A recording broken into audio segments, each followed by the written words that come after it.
Sir, Bhajpa में महत्वपूर्ण जिम्मेदारियां मिली आपको, केंद्र सरकार में महत्वपूर्ण जिम्मेदारियां मिली हैं, लगातार आप दौरे भी कर रहे हैं, साथ ही आपने कई महत्वपूर्ण जिम्मेदारियों के साथ साथ यूक्रेन में जो आपने किया छात्रों के लिए, वो बहुत ऑपरेशन गंगा जो चलाया गया था आपके नेतृत्व में, क्या सर अनुभव रहा, कैसा सर वो था?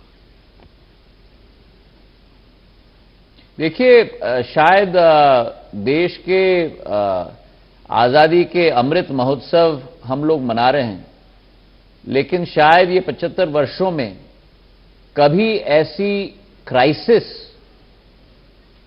इस बड़े पैमाने पर शायद कभी हमारे नौजवानों के साथ कभी ना आई हो।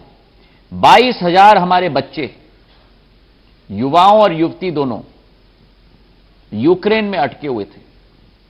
वहां युद्ध तैनात हो गई और केवल प्रधानमंत्री जी का संकल्प था कि उन्होंने कहा कि जैसे भी हो हमें एक एक नौजवान को घर वापस लाना होगा। और हम 4 मंत्रियों को उन्होंने निर्देश दिए कि आसपास के पड़ोस के 5 देशों में आप जाओ, वहां पूर्ण रूप से मोबिलाइजेशन करो। वहां की सरकारों के साथ हमारी बातचीत और वार्तालाप भी हो रही है। वहां के प्रवासी भारतीयों को भी आप पूर्ण रूप से संगठित करो और बॉर्डर के उस पार से लोगों को वापस लाकर उनको घर वापस सुरक्षित लाना है। और केवल एक वाक्य सुधीर जी उन्होंने हमको कहा था यहां से निकलने के पहले कि आप तभी वापस आएंगे जब आखिरी जहाज में हमारे सारे छात्रों को आप लेके आएंगे। ये इनका संकल्प था। और शायद भारत में ऐसे लौह पुरुष, ऐसे संकल्पित व्यक्ति नेतृत्व में शायद पहले कभी ना आए हो प्रधानमंत्री जी के जैसे। और जब हम लोग वहां पहुंचे, एक एक प्रधानमंत्री और राष्ट्रपति के आसपास के 5 देशों की, मोल्डोवा, पोलैंड, उसी के साथ हम लोगों का आसपास के जो 3 हंगरी, रोमेनिया, 3-4 देशों के जो जितने भी राष्ट्रपति हों उनके साथ चर्चा हुई थी। हमारी मुलाकात उन राष्ट्र के राष्ट्रपति या प्रधानमंत्री के साथ हुई। उन्होंने कहा कि आपके प्रधानमंत्री ने हमसे चर्चा की है, हमारे देश की सारी सुविधाएं आपके लिए तैनात हैं ताकि आपके नागरिकों को आप वापस सुरक्षित ले जा पाओ। जब मैंने वहां लैंड किया, मैंने वहां के हमारे दूत से पूछा कि हमारे छात्र कहां हैं। 2000 छात्र जो रोमेनिया और मोल्डोवा की जिम्मेदारी मुझे दी गई थी। तो जब मैंने वहां लैंड किया बुकारेस्ट में, तब उन्होंने कहा कि करीब 600 हमारे छात्र केवल एयरपोर्ट पे बैठे हुए हैं, ये 11:30 बजे रात को। तो मैं सीधा गया छात्रों से मिलने के लिए और करीब 2 बजे रात तक उनके साथ में बैठा। एक एक, कोई मंदसौर से, कोई गुजरात से, कोई कर्नाटक से, कोई आंध्र से, कोई हिमाचल से, कोई उत्तर पूर्वी राज्य से, उनकी कहानी सुनी। और इतनी मार्मिक कहानियां थी उनकी कि कैसे चल के आए हैं, किस तरीके से भारत सरकार के दूतों ने यूक्रेन में भी और इन देशों में भी उनको मदद किया। बॉर्डर के इलाके से कैसे उन्होंने क्रॉस किया।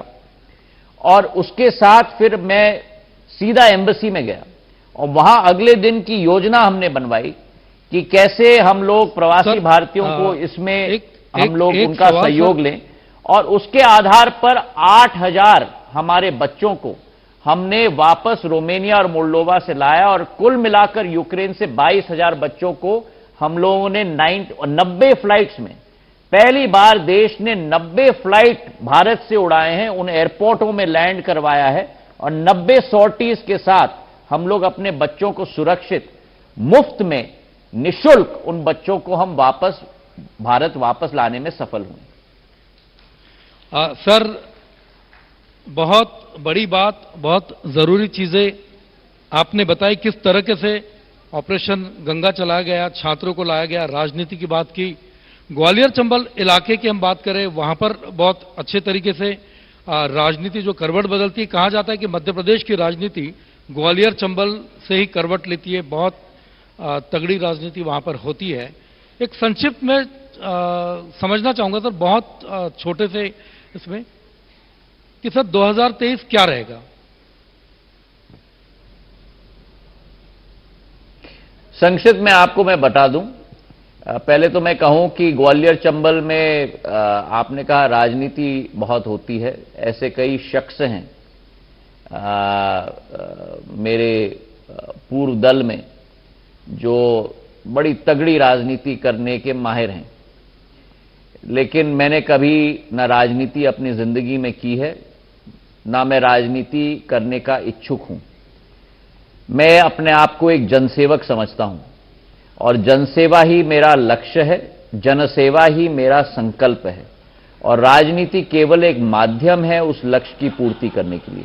बिल्कुल सर। मेरी दादी पूर्व राजमाता साहब विजयराजे जी, मेरे पूज्य पिताजी और मैं तीनों ने सदैव ग्वालियर चंबल का केवल नहीं लेकिन मध्य प्रदेश के विकास में सदैव अपना योगदान दिया है और मुझे पूरा विश्वास है बिल्कुल सर, कि आने वाले समय में 2023 में भी पूर्ण बहुमत भारतीय जनता पार्टी का उस संभाग से भी रहेगा। बिल्कुल सर, बहुत बड़ी बात आपने कही। आगे हम उम्मीद करते हैं कि इसी तरह का सहयोग प्रदेश के लिए आगे भी मिलता रहेगा सर, और आपने समय निकाला इसके लिए सर आपका बहुत बहुत शुक्रिया, बहुत बहुत धन्यवाद सर।